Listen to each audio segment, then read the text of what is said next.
Hi, I'm Alice. Hi, I'm Justin. And you're listening to the Otterly Owlsome Podcast. Who knows what we'll talk about?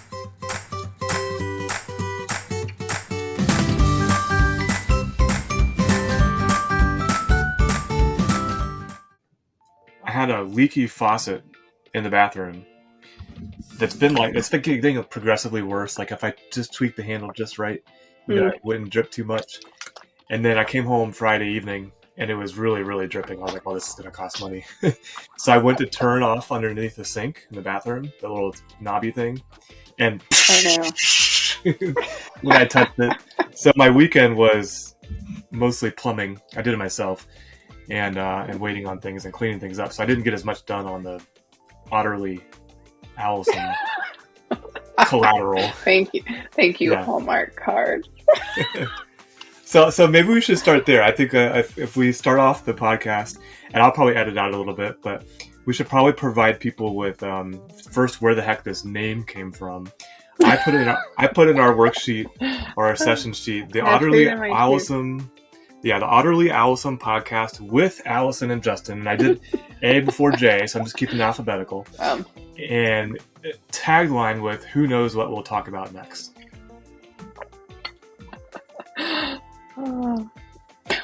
I mean, it's true, though. There's no telling. I also love that we both were black without planning. Well, yeah, is this black? Yeah, I guess it's blackish. Yep. Well, it looks black. I chose not to wear my advertising shirt because I was like, oh, they've got cross views. Well, I wanted this to be about about us instead of cross views or. You can't see it on my screen, so that's why I didn't mind. Gotcha. You know. So I'll introduce myself, I guess. Okay. Or let's Allison, why don't you introduce yourself? Since you're the smart one in this conversation, and then I'll introduce myself. Accurate. And then we could talk about what the heck this is. What all do you want me to? What'd you say? It was a cold day in December. I was born. Is that what I'm talking about? Sure. Or like your technical background, maybe not just ServiceNow, but like I could do the same. Like an elevator speech of how you got to where you are today. Okay. So, one more thing. Yes. I should introduce Allison as saying, this is Allison, and she's going to be on the podcast, and she's a certified master architect and really, really smart about ServiceNow, and now I'll let her introduce herself. Okay. Well, now you've hyped it up. You stole all my thunder. So my name is Allison Shirey. I have been in the ServiceNow world for about 12 years, 13 almost. Before that, I actually started at an airline help desk and learned very quickly that people are not very nice to service desk people. I then went to work in a NOC. So I worked at a network operations center for a tribal casino in Oklahoma where I monitored 9 different casinos' activities. I learned a lot about casinos, and I used to love when people would be like, I wish they'd turn the jackpots on, and I'd be like, we'll get right on that. Because, and to quote, get right on that, Rose. So after that, I went actually to another help desk for an oil and gas, a drilling company in Tulsa, and I was our encryption administrator. And we were getting ServiceNow, and they were like, hey, we want you to own this. And I was like, am I doing a bad job at the other thing? And they were like, no, we just think this other guy will be better suited for it. I said, so I'm doing a bad job. And they were like, no, you're just not nerdy enough for encryption. And they weren't wrong. So I started out just as a dev, and back then everything had to be coded. And so I didn't know how to code at all, other than HTML from MySpace. Thank you, Tom. And yeah, so I just kind of went from there. And I am someone who, I don't need someone telling me I need to do things. Like, I'm very much about owning it. Like when I did CMA, the company I worked for, my former boss there was like all about it. And so I just did it on my own. And they were just not as excited about it as I was. And I was in the second pilot group for CMA, so it was very interesting. And yeah, so I've done about every role. My favorite was being an architect. Not that I don't love my job now, but getting to be an architect where they give you these crazy problems and you solution it and then let smarter people build it, like the best place to be. Very nice. Very nice. Yeah. I have a similar background story. I don't think I've ever shared mine before. I did on another event or podcast that was on a streaming event or whatever. But so my background is healthcare IT. So I started off in a health system and quickly started doing some web programming for the pharmacy around calculating dosages for medications for patients. Oh. And got snagged up into that kind of a role in supporting the EMR or electronic medical record. And my director pulled me aside and said, "Hey, I can't promote you any further until you go to college." I hadn't gone to college. I was just a high school graduate. Yeah. Wow. So I went and did community college and then a university while I was working. And then as soon as I got done, I got actually into the real IT department. And that's probably where I got most of my relevant experience, I guess, relevant technical experience, so that when I get on with an architect like yourself or somebody who's talking about discovery and all that stuff, I sound a little bit like I know what I'm talking about. And then that kind of evolved into IT service management. Same thing as you, it sounds like. I got handed Heat, H-E-A-T. I don't know if you remember that one, Front Range's Heat product. They're like, "We want you to upgrade this to something else." So we got consultants in to find a new product and settled on a non-ServiceNow product, which I won't pimp that brand because I didn't like it. But it got us through until we were ready for something like world-class, I guess I would call it ServiceNow, like more enterprise-friendly. Yeah. And that's how I got wrapped up in ServiceNow. And then the company I worked for got acquired, and my role was duplicate of another role that was at corporate. So I ended up finding something else, and I came on to the consultancy side and been a solution consultant for almost 3.5 years. So You hadn't done this before? You're Nope. so good at it. Nope. I was all new. But it's funny. Speaking of backgrounds, and you probably can relate to this coming from your help desk and knock and stuff like that, is there's things in your career that kind of set you up for being in that, whatever role it is you're taking on. So for me, as an architect, which I was like a technical general architect, I guess, not ServiceNow architect, is that you have to meet with the business. You have to listen to what kind of problems they're going to solve. You have to find them some technical solution or encourage them to go one way. So I developed the skill of just talking and presenting and training and educating. And when you roll out something to replace a ticketing system, you have to get everybody to buy into it. So that fit really well with a solution consulting personality. That's very true. Yeah. Well, I've hopped back and forth from consulting to customer a couple times because I'll get burnout on utilization.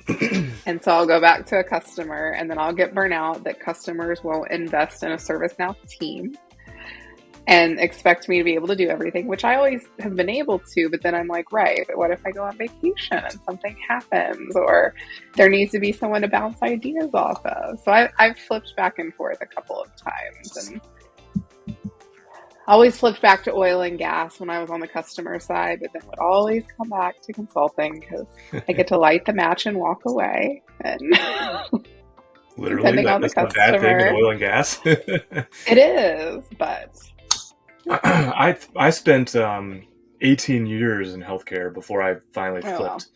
Wow. So if that's my flipping cycle, I'm going to be here a while. I've got 14 more years to go, I guess. But. Oh no, I'd probably leave your boss. So.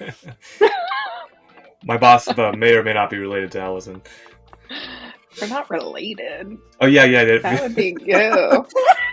We should probably clear up on episode 0 or 1 or whatever this will be. Justin tends to say certain things that, when in retrospect, I think about how they come out. May not be the best choice of words.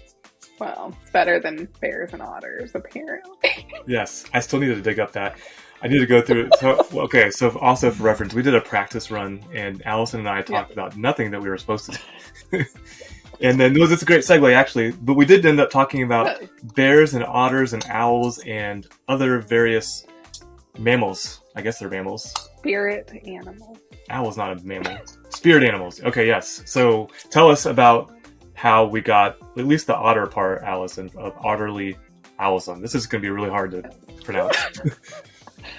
So I used to work for a Native American casino, and they had their HR system was the totem system, and it stood for like something, the word transformational. Anyway, I got very excited. It was like, I get to like pick an animal, and I was also working nights at the time, so balance that with what we're talking about. And I was like, I will find my own totem spirit animal. That's this assignment. So I took quizzes online. I did research, and I am an otter, like to my core. I told everyone I worked with, which they were all like, you've been here all night. Okay. And I found out that we had very distinct animals we could choose from. We didn't get to pick our own. But to this day, my former coworkers still call me the otter, just because I was so passionate about being an otter on this totem scale that didn't exist. Very nice. And I believe in our video we did the Dolly too. You did something with an otter, right? A honey badger, because one of my teams I manage are the honey badgers. Because we pick fun names. All right. So then that led to, well, of course, what's Justin's spirit animal. And you thought it was a bear because I have bears that I post online of when I'm running or walking the dog. All the time. You could have been a turkey. Or turkey. Yeah, turkeys are so funny when they run. Have you seen them run? I'll put a running turkey in the video version of this. Essentially, if you're looking at the video, their head goes way out in front, and then their body catches up. It's really, really like funny. A cartoon. Yes, but it's really exaggerated. You're just like, now there's a guy on YouTube that explains. I think he uses a chicken. That's how their eyes work. So because they're running so fast that it keeps their eyes and the landscape so that they can see everything while they're running. And it doesn't move as fast. I don't know. Like when ballerinas twirl, they find their spot. Something like that, yeah.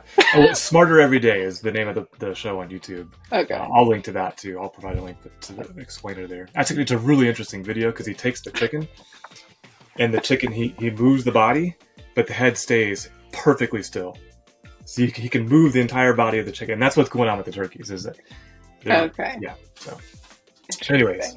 I diverged. So you took your quiz. Yes, I took my quiz in 2 minutes while we were talking, and mine came back as an owl. So that's my spirit animal, apparently, which I do have a fascination with owls in the neighborhood. I'd never seen one, but... I mean, you'd be a Ravenclaw, probably. But that's a raven, not an owl. Is that a Harry Potter reference? Yeah. Oh my gosh. I've taken one of those. First episode, too. Harry Potter. Don't worry. So then, this is the part that amazes me. In all of my brilliance, I went to ChatGPT and was like, I need podcast names for Allison and Justin, and for I like running and Allison likes reality shows, and I'm just plugging in all this stuff that could possibly come in a conversation. And I think I got 50 possible titles, right? And in our practice run, we didn't like any of them. They were weird. And then I'll let you continue the story. You were doing something and came up with the name. So I went to Target to get Valentine's cards for my son, my stepdaughter, my best friend that lives in Boston. And I was looking, and I love puns. And there was one that said, "You're utterly amazing." I was like, oh my God. And it was two otters holding hands, because they hold hands when they sleep so they don't float away, because they're adorable. And I was like, Otterly Owlsome.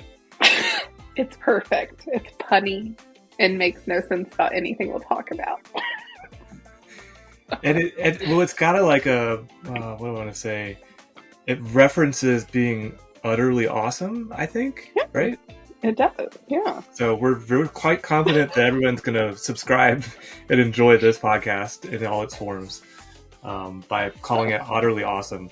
But I'll just say, who knows where this will end up, but the original kind of thought from Allison and I was we'd we do a ServiceNow-ish tech show of talking about recent topics or stuff that we learned and stuff like that. And that in itself should be utterly awesome. I'm never going to say this right. You'll get it eventually. I like it though. And then you tagline it. So I immediately went to ChatGPT to find taglines. And Allison outwitted ChatGPT again. Which will lead to our next podcast of why it's not necessarily the best thing out there. What is it? Okay, I gotta look at my screen, my session notes. Who knows what we'll talk about next? And I'm thinking too, can we do a play on who for the owl? Ooh, that's cute. And that's my dog. Uh-oh. Hey. Hey, dude. I'm gonna have to edit you out. It's fine. She just wants to make a guest appearance. She does not want anybody else in the driveway at all. Exactly. Cat, UPS man, FedEx lady, doesn't matter who it is. Leaves. Oh gosh. You don't know, yeah. Leaves. Riley's scared of, I was making her eggs for her breakfast because that's what we do in our house. Wait, for the and dog? I dropped, you have no idea how spoiled our dog is.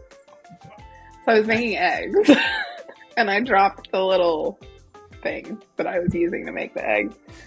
And she freaked out. So I'm like, okay, I've got to let her lick it to make sure she knows it's not bad. She was trying to attack it, but she's scared of it. So it was a trying to attack, but being scared. So I finally just set it on the floor.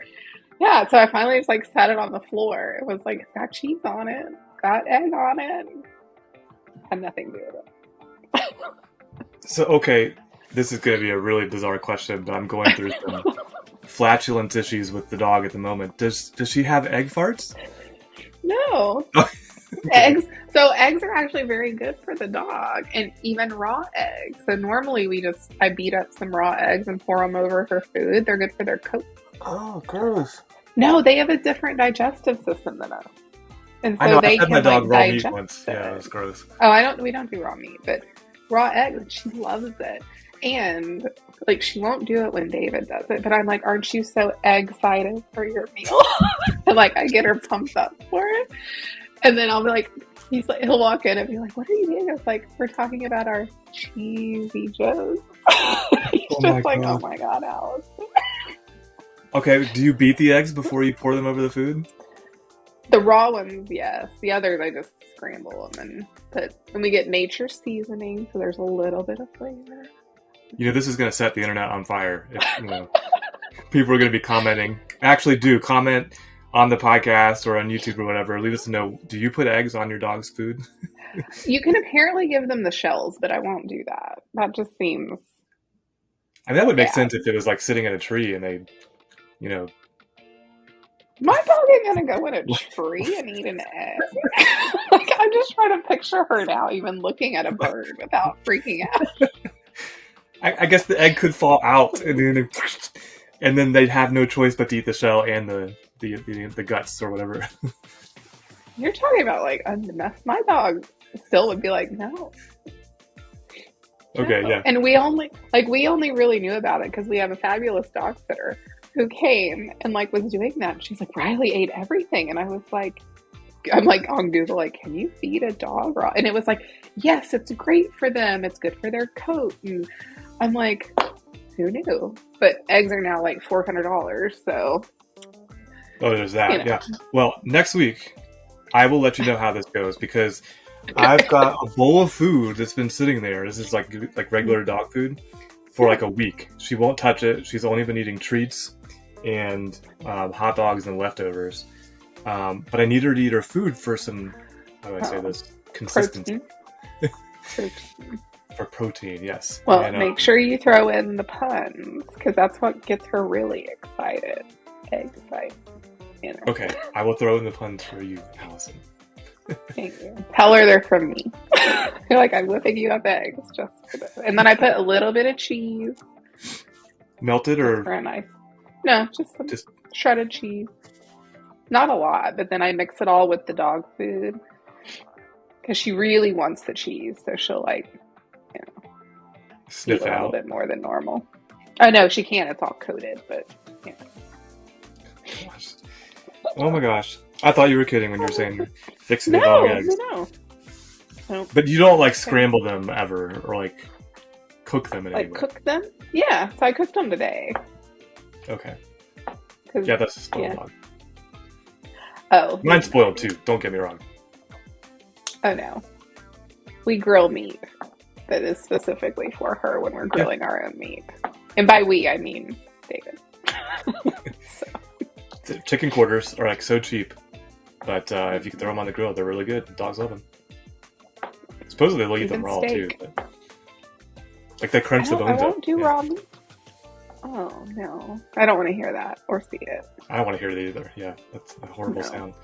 Okay, so this is like how this is going to go. Like Allison and I are talking about crazy shit and stuff. So that's the introduction to the podcast. We've got like 7 minutes left, and I pasted in our session sheet. I don't think you're in there. I'll see you in there. I'm not. I plugged in a top 10 from Jace Benson's news.pro site. So this is like the top 10 things that happened last week. And of course, top of the list is ServiceNow's Utah early access. Early availability, Yes. early access. So as I said at the top of the recording, I don't know if I recorded it, I was plumber for the weekend. So I did not get to spend as much time on Utah as I wanted to. Have you heard anything interesting yet? Not yet, but I did get invited, which I sent you an email earlier, to the CMA immersion week that they're going to have all the different product owners come and speak to us for 2 hours, twice a day for a week. So I'm hoping I'll get some really cool information from that too. It's all safe harbor, obviously, but Sure. It's like a look forward from probably beyond Utah, since that'll already be out by the time. This is in March when they're doing the immersion week. Yeah, I feel like sometimes when I'm making videos or exploring something and showing a customer that I'm like super pumped and excited about it, usually customers, but the product team is like moved way on. Like they're just, I'm so sick of that. We're over that feature. Yeah. They've moved on to the next thing. I still love when I'll show a customer something who like didn't know something existed out of box, like the change workbench, and they're like, "Oh my God, are you a witch?" And I'm like, "Maybe. Look at this. Like you own this," and it's crazy. Like what they don't realize is there. Just yeah, that's a good point. Like so I went to a webinar last week, and I didn't go to it. I listened to it because I was there was another thing going on at work. So I was listening to both when one was less boring than the other. Hope my boss doesn't watch this.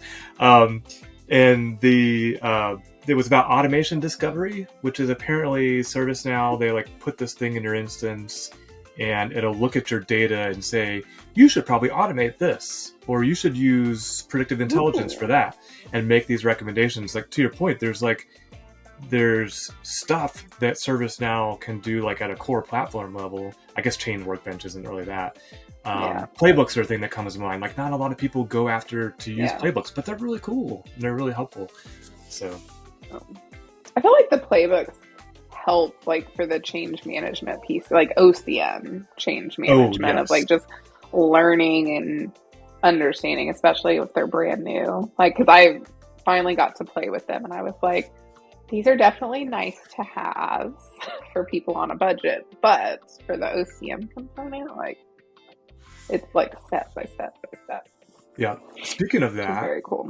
I saw last week, and I didn't know this, that the next experience in ServiceNow doesn't support guided tours. Did you know that? I didn't, but that's to me, that's like the perfect OCM is like, hey, you're just landed here for the first time. Let's guide you through. And like every application now does it. It seems like, like non-service now. Yeah, I'm always like, please don't show again all the time. Okay, so what do we got to look forward to next week? Because Justin hasn't drafted a session doc yet, but I know that you've had a particular topic you may or may not want to talk about. Well, next week I am going to be on a beach. Oh, crap. So I will not be thinking about ServiceNow at all. But The week after, I think it would be good. We've referenced ChatGPT a couple times. And while I do think it's very cool, and I do think there's a place for it, I still don't think it can do a consultant's job or even solve all of our problems. But I think it's cool. I think they're positive. Or name a podcast. Or name a... It definitely cannot do that. Like, at all. Like, none of them were even really close. It could have been the user. It could have been me. No, I would have put it the same stuff. And I think some people are seeing it as a way to, like, I don't want to say get rid of jobs, but they're saying like, oh, we don't need, let's say, a business consultant now because we can just ask the requirements of this. And I'm like, you can't though. Like, you still need someone who can define it. Well, that would be fun to talk about. Yeah. I'm not trying to plug my own stuff, but I actually recorded a video for Service Nerd, who's another channel on YouTube, and it's coming out Wednesday, the February 8th. So if those of you familiar, that's a different channel, but it's basically, I walk through the AI stuff that I've done and kind of explain under the hood.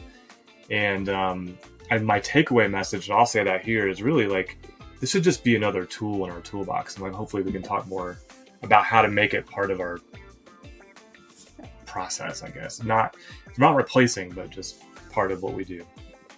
Yeah, agreed. Which is what Bing is going to do, apparently. But we'll get into all that next time. So this is episode 1, because 0 was last week, and we're still not sure whether we're going to publish any of that. Some of it's like inappropriate. Most of it, yeah. Yeah, but we'll see. Maybe I have some good laugh tracks or something from it. And the plan is... I do have stuffed otters, by the way, in my closet from when I nice. worked at my old job. Yeah, I still got to work on logos and music and all that stuff. We got to have an intro music, an outro music. Maybe like a little drone shot of an owl and an otter, like holding hands. Or holding hands. A feather. Just... I say the little otter I have. Oh, where's his eyeballs? Here's the bad. Okay, so she was not kidding. She really likes otters. They were my spirit animal for the totem. I have no owls around me. Hey, my ancestors could have been like, it is your spirit animal. No. But if I could turn my head like an owl, that would be cool. Ooh. Have you ever seen the funny image of a wet owl? They're kind of creepy. Yeah, or like when they're walking with their pants. Yeah. No, I haven't seen that. I've seen like where it shows what an owl's body looks like versus the feathers. Yes. And they're basically all feathers. Yeah. Yeah.